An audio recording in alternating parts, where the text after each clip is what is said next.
I had just left my life in New York City to become my dad's full-time caregiver. And everybody kept calling this a sacrifice. I hate that word. It makes me think of dead goats or baby lambs, also dead, because something's got to die in order for it to be a sacrifice. My dad was diagnosed with early onset Alzheimer's. And he was young, and I was young. I was still a teenager when the brain scan started. Now, years later, and in my 20s, I had moved home because the signs weren't so subtle. That first morning back, I heard the shower running, and I see the bathroom door is just wide open. I go to check, and I see my dad, and he's standing in front of the sink, still in his pajamas, just staring at his reflection in the mirror, sort of touching his face all over. And I go past him to turn the water off, and it's ice cold, so I know he's been standing there for some time. And he looks at me while still looking in the mirror and points to his reflection and says, "Who is that?" And I tell him, "That's you." But it's the first I'd spoken that morning, so my voice has this unintentional flatness to it that makes it sound almost sharp. And so I say it again, except this time like I'm introducing him to someone that I know he'll love, someone I'm excited for him to meet. Like, "That's you." But he looks disappointed and scared. The next day, our medical IDs arrived in the mail, and there are these silver chains that look more like friendship bracelets, except instead of best and friends, his was engraved dementia and mine caregiver.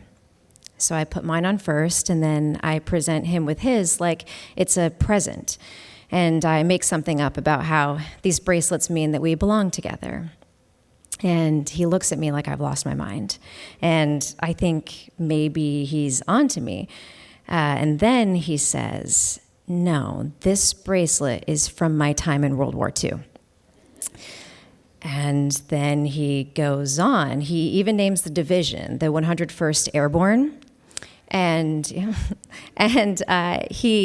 he just goes on, and he says that these guys, they're trying to track him down, but don't worry, they're good guys. They're just trying to bring him home. And he says something about this having to do with his 3 brothers. My dad's an only child, by the way.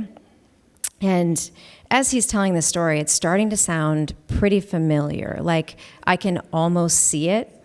He is summarizing the plot of Saving Private Ryan. Which I guess makes him Matt Damon. And then a week later, he announces that he is Canadian. This man who fought for our Stars and Stripes on the beaches of Normandy is Canadian. And then my dad, who is in his 60s at this point, is telling people at gas stations, in the doctor's office, in the grocery store, anybody who will listen, that he is 96 years old. And they are earnestly responding like, "Wow, look at you. Good for you." And like they want to know his secret. And I should say that there's usually at least a sliver of truth in what he's saying. I'm sure that living with a fatal neurological disease makes you feel a lot older than you really are. And we were living right on the U.S.-Canadian border. You could see the bridge. And was a 100% disabled military veteran, and he was the only child, so if it weren't for that, he would have been shipped off to Vietnam, and I guess that has a whiff of Saving Private Ryan to it, at least. And so I never correct him, and I get really good at going along with whatever he says, no matter how bizarre or unreal it is. And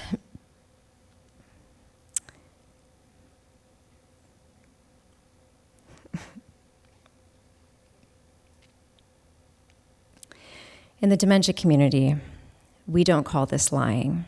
We call it therapeutic fibbing. And it's world building, really, because it's a lot easier for me to step into his world than it is for him to understand mine. And that's the last thing that I wanted. I did not want him to know the reality of the situation. Of course, he knew that he had Alzheimer's, but he didn't know that I was his caregiver. When I was little, I was terrified that I would just disappear in the middle of the night. And this made bedtime a total nightmare. So my dad, the drama teacher that he was, he turned bedtime into a whole production. And he would make up a poem, a new one, every single night, and theatrically recite it to me at my bedside. And on nights that I'd spend away, he would write this poem in advance on a little blue index card and slip it into my bag for me to read before falling asleep elsewhere. And now that he was afraid of a different kind of disappearing, I put all of my energy into making him feel as alive and present as possible. So that fall, I got us seats on an antique railway that took us through the Adirondack Mountains. And I took him to a sugar shack that winter, and we watched the sap drip from the maple trees and get boiled into syrup and ate them on stacks of blueberry pancakes. And in the spring, I took him strawberry picking, and I made a pie using his mom's recipe, my grandma's recipe, and we ate it on paper plates in the park. And then one day, I take him to this beach on Lake Ontario, and it's where he used to take me growing up as a kid. And it's just before sunset, and he's looking up at the sky, and then over at me, and then back up at the sky, and then back over at me. And he looks at me like, oh, I see what you did. Like he thinks that I am making the sky turn colors, like the setting sun is a present that I'm giving him. And he starts to seem nervous, and he starts fidgeting in his pocket, like maybe he's looking for something that he can give to me. And then he's looking at me, and he's really looking at me, and he looks so happy. And he says, "Will you marry me?" I know. And I'm shocked. And I get that feeling that you get when someone sort of jumps out and scares you, where my whole body just tingles and it feels sort of numb. And without even thinking, I tell him, "I'm your daughter." And I see his happiness, this happiness that is him imagining a future, turn to confusion because he doesn't get labels anymore. He doesn't know what daughter means at this point. And now I know that my dad didn't actually want to marry me. He just wanted to be together forever. And what father doesn't want that with their daughter, right? Might they express that a bit differently? Probably. But I know that he's proposing to me for the same reasons that I probably said that I wanted to marry him when I was a kid, because of that sense of belonging and security and safety. And it's a healthy development, really. My therapist said so. Of course he's proposing. And also, I don't know what I had expected, because I had taken him on a year's worth of what now, in the soft light of the setting sun, looks like dates from The Bachelor. I had even gotten a helicopter involved at one point. I had gifted him a helicopter ride for Father's Day that year. And 2 weeks before that, before this proposal, I had taken him on a glass-bottomed boat to an island that is in the shape of a heart. So, duh, of course. But responding to him like I did felt corrective and cruel, and it's all I could think about on the drive home. But it's not like I could turn around and say to him, "Hey, you know what you asked me back there on the beach?" On second thought, I changed my mind. The answer is yes, because he wouldn't remember. So a few weeks later, we are apple picking when, with a mouthful of Granny Smith, my dad turns to me and again asks me to marry him. And again, I tell him, I'm your daughter. And that was my chance. That was my chance to just therapeutically fib, to just say yes. But I didn't.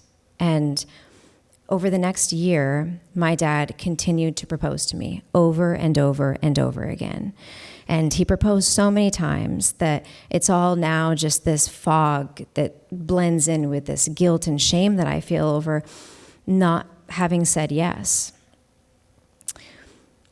And eventually, my dad stopped being able to ask me to marry him. And he stopped being able to say much of anything at all. And then he died. And standing on the stage of my high school theater, where my dad taught for 42 years, I started his eulogy by saying, I'm Joe Durgin's daughter. And that's the thing. I couldn't have said yes. I needed to remind myself, not him, that I'm his daughter, his child, something that I'd stopped feeling like when I had started installing child safety locks and replacing his shoelaces with those elastic coils that don't need tying and putting his drawings up on the refrigerator. I think on some subconscious level, I knew that once he was gone, being his daughter is what would be left. It's what I would still be able to be. It's what I'm still able to be to him now. So what I guess I was really saying all of those times that I told him, I'm your daughter, is I'm your daughter, so you'll always be with me. And that's true. I see his face in my own every time I look in the mirror because I'm his daughter. Thank you.